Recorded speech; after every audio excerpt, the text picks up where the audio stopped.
La televisión a altas horas de la noche puede resultar, por así decirlo, desolada y sombría. Seguro en más de una ocasión te habrás encontrado con insomnio a las 4 de la mañana y con la mirada perdida en la pantalla para intentar conciliar el sueño. Habrás encontrado películas curiosas que nunca volverás a encontrar u otras que ya te sabes de memoria. Comerciales de productos tan ilógicos que te preguntas si habrá alguien que en verdad los compre, o algún noticiario repitiendo las mismas malas nuevas del día anterior. No importa. Pero por lo general, llega un momento en que te preguntas por qué demonios estás despierto a esa hora y viendo basura. Y es que la televisión moderna, con sus cientos de canales en sistemas de paga, se ha convertido en algo tan monótono que ya hay muy pocas cosas interesantes. Todo está a merced de los patrocinadores, que solo buscan colocar sus productos en comerciales, sin importar los ridículos o innecesarios que puedan parecer.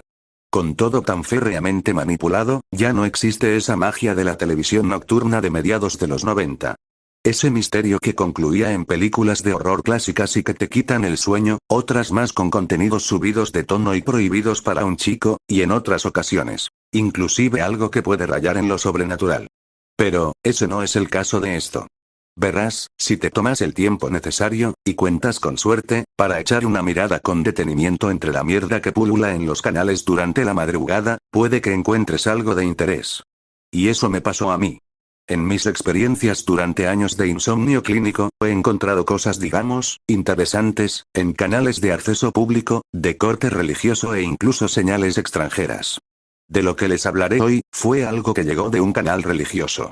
A simple vista podía parecer inofensivo. Un programa infantil llamado Amigos de la Fe, el cual trataba de interacciones entre niños y títeres que contaban historias de la Biblia y recitaban oraciones. No era malo, y de hecho lo puedo comparar con un Plaza Sésamo al que le hubiesen colado lecciones cristianas. Si han visto cosas como Los Fabulgetales, Supergood, El Clásico, o David y Goliat, ya sabrán de qué iba la cosa. Pero había algo más. Algo que de verdad te ponía incómodo. Para empezar, era un show con muy poco presupuesto y manejado por un equipo creativo que dejaba mucho que desear. En todo caso, lo que llamaba la atención eran los personajes y su manera, única, por así decirlo, de conducir. Alguna vez oí que el mensaje puede ser más o menos importante por la manera en que se dice. Y Amigos de la Fe se basa en esta filosofía, pues a diferencia de Vegetales o cualquier otra caricatura cristiana, definitivamente no se contenía para dar un mensaje. Las historias de la Biblia eran contadas por medio de narraciones acompañadas de dibujos a lápiz con detalles gráficos muy fuertes. Por ejemplo, el asesinato de Abel, gente ahogándose para ilustrar el diluvio y el arca de Noé, las plagas de Egipto, las pruebas de Job o incluso retratos de Satanás que parecían más adecuados para un disco de heavy metal o un oscuro manga japonés. Y luego estaban los personajes. En especial, Pinky. ¡Oh, Dios! Pinky, para describirles a Pinky, les diré que imaginen a la rana Kermit. Pero con una cabeza mucho más grande, de color rosa, con ojos enormes y pupilas demasiado pequeñas. Tal vez no suene raro en sí, pero todos los episodios terminaban con un acercamiento extremo y muy perturbador al rostro del títere. Pinky era masculino, pero nunca pude descifrar si su actor de voz era hombre o mujer. Porque su voz era extraña, casi andrógina y siempre se dirigía al público de manera condescendiente y de forma pasivo-agresiva. Pinky era la estrella, y todo parecía girar en torno a él. Cuando alguien tenía una duda, era él quien respondía con versos de la Biblia. Aunque en ciertas ocasiones se limitaba a responder de forma caprichosa y que rayaba en lo cruel. Conforme avanzó la serie, las respuestas de Pinky se tornaron defensivas, como si el ser cuestionado le produjera una grave ofensa. Si un niño o un títere preguntaba algo de corte personal, Pinky le respondía diciendo: Cuidado, no preguntes eso, o no eres nadie para cuestionar a Dios. Y también solía repetir esa frase una y otra vez, a manera de silenciar a alguien. Los otros dos títeres eran Bertie y Gerta. Existían otros que aparecían de vez en cuando, pero estos dos eran los únicos aparte de Pinky que aparecían en todos los episodios. Bertie era un hipopótamo azul y Gerta, un pájaro verde y esponjoso.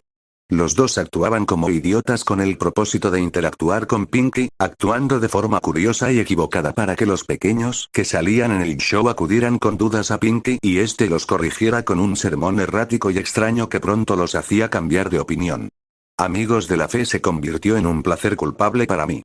Pese a lo mierda que era Pinky, no podía evitar sentirme entretenido por lo políticamente incorrecto de su personaje, y que parecía más bien algo digno de South Park que de un show cristiano para niños. Pinky simplemente decía las cosas tal y como eran, sin importarle si ofendía a alguien. Esto me sorprendió en el capítulo dedicado a la homosexualidad. Sí, hubo un capítulo sobre los gays. Y como ya lo imaginarán, trataron el tema con la misma sutileza de un martillo golpeando un cristal. Sodoma y Gomorra. Imágenes de hombres besándose. Levítico 20:13. Estadísticas sacadas del culo sobre el bi. Ya saben.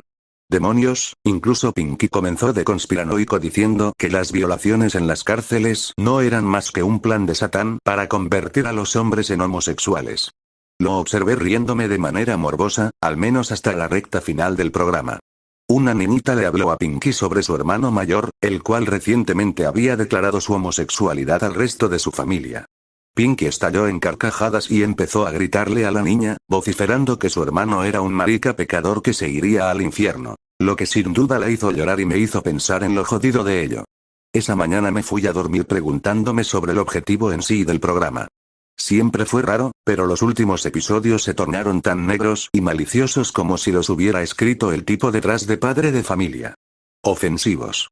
La noche siguiente era el último episodio, el cual tenía el título de Predestinación. Eso no estaba bien. Ya en otras ocasiones había visto programas de niños que hablaban de temas controversiales como la homosexualidad, el pecado y el crimen. Pero jamás del concepto de la predestinación.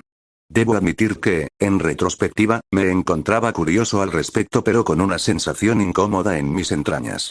Lo que fuese que viera esa noche, sin duda sería perturbador. El programa comenzó igual, hasta que Bertie apareció en escena y habló con Gerta y los niños sobre algo que había escuchado por ahí. Predestinación, decía acompañado de un número musical y sus estupideces usuales. Y como siempre, llegó el momento de hablar con Pinky. Pinky, sorprendentemente, reaccionó a la pregunta con una actitud placentera y casi amable, diametralmente opuesta a lo que hacía por lo regular.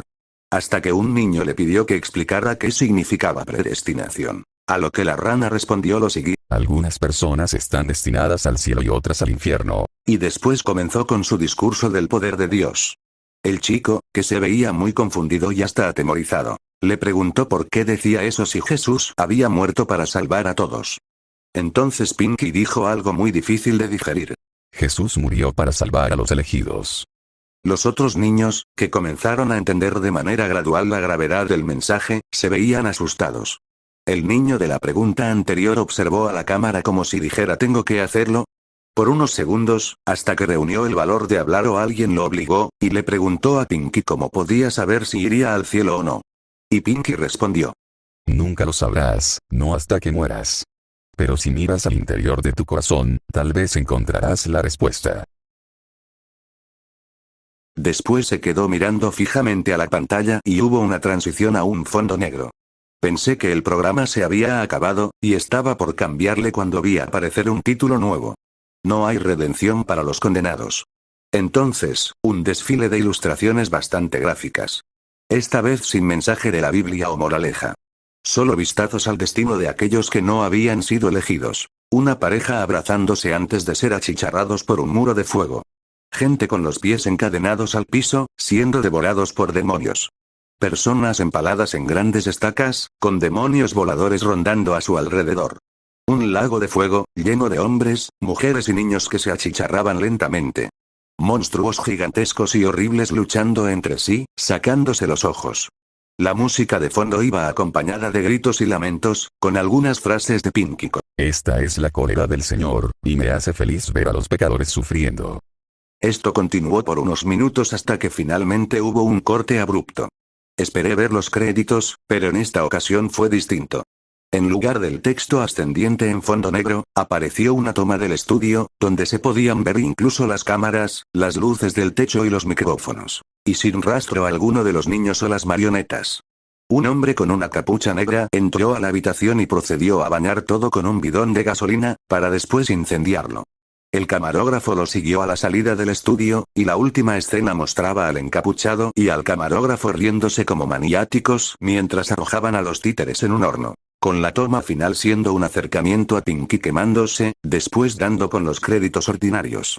No ha pasado tanto tiempo desde que vi el último episodio, pero sigo sin encontrar respuestas sobre el show. ¿Por qué acabó así? Y más importante, ¿cuál era su intención?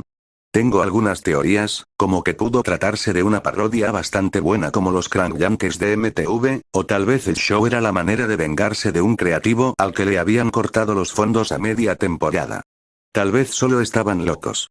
No lo sé.